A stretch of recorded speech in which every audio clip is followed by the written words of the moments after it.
WoW Classic Exploration Part 16, The Shatterspear Village.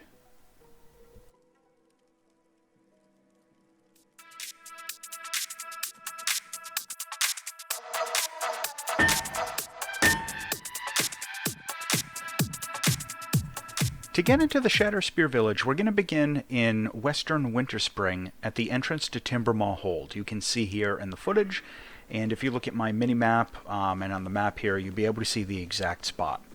We're going to do some clever mountain jumping here. We're going to do some mountain climbing and work our way up sort of in a roundabouts way through this terrain, around these trees.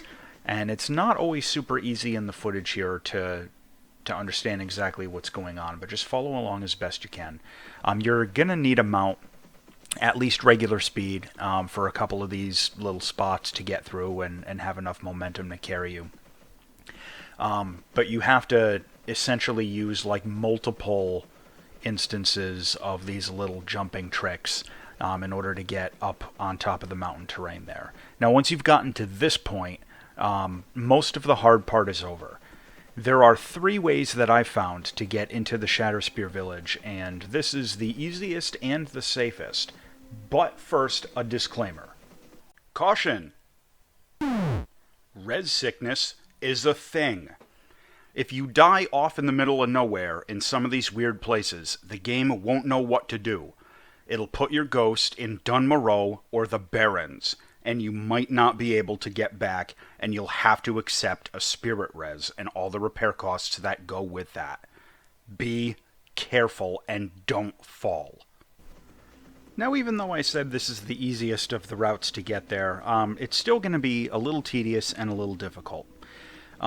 We have to do some really precise navigation through these foothills, so try and follow along in the footage.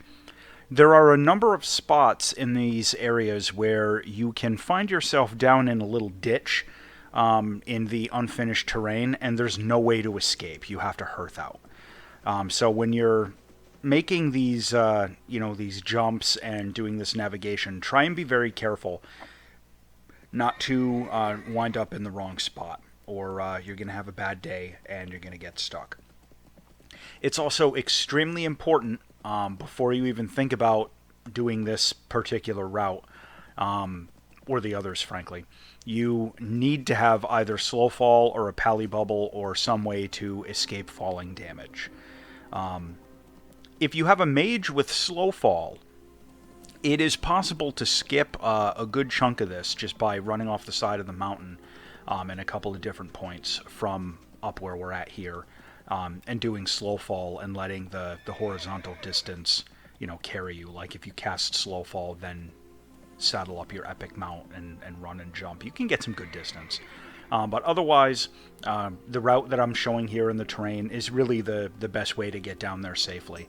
But essentially, as you saw on the minimap there a minute ago, what we're doing is we're navigating on the edge of these mountains from around the western end of Winterspring, around the southern end of the Moonglade, and then onto the eastern end of Darkshore, which is where we're at here. So we're almost there. As you can see, the end is in sight.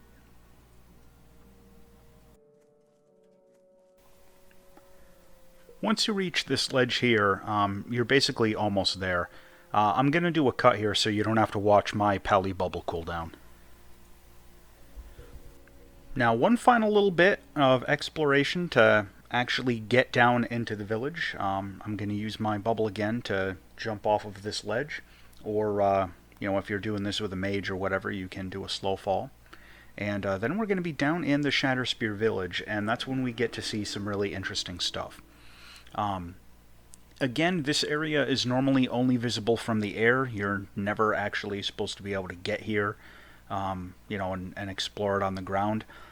However, with that said, it is the most finished and most developed, except for maybe the Ironforge Airport, but certainly at least one of the most finished and developed of the inaccessible areas in the game.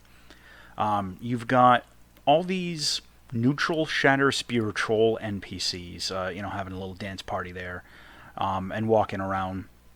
One of them even has a unique name, which I thought was really interesting.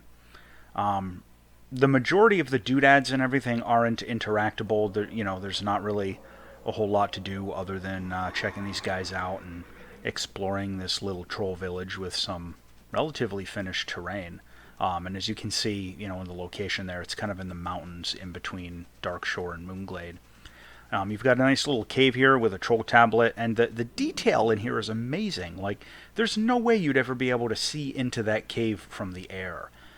So I don't know. I mean, I suppose there's a chance that this was going to have some questing relevance or something at some point. In Cataclysm, they did actually make a quest or two, I believe, that brought you up into here. But in retail, there's nothing. It's inaccessible. You've just got these neutral troll NPCs, some troll huts, and the cooking fires, and the little doodads. But like, there's this lady here, Lisa DeGino, this odd neutral NPC, or friendly, even though I'm Alliance. And I don't know why she's there. It's kind of a strange thing to have, because again, the way that the flight path goes, you'd never even be able to see her, never mind click on her. But nonetheless, there's a named, unique NPC in this inaccessible village, so that's interesting. I'm sure some people have some theories about, what her story is. Now, one of the things that I wanted to make sure I demonstrated, these NPCs are attackable if you are an Alliance player.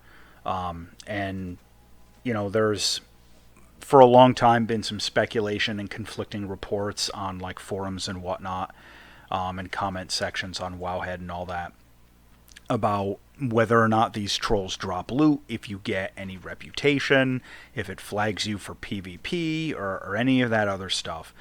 So I'm going to put all of that, to the test and settle some of those questions and rumors once and for all, just by butchering this poor troll here. So we're going to smack this troll around a little bit and see what happens. Now you're going to notice it did not flag me for PvP. The troll did drop some loot. I got some silver, no items or anything. It did not immediately cause all of the other trolls to go hostile, only the ones that, I'm attacking. They're behaving like regular neutral mobs. It doesn't, like, stir up the whole place the same as it would in an instance or something. And it is not giving me any reputation. So there's not really a whole lot to get from this. I got some rune cloth and roasted quail. I mean, this isn't really a place that you'd ever come to farm unless you really like just attacking neutral trolls that don't give you much. But it is interesting, nonetheless, to sort of put some of those questions to rest about the Shatterspear Village. So I'm going to take a quick stroll around the rest of the little troll town here, and I'll let you check out the terrain. And with that, as always, thanks for watching.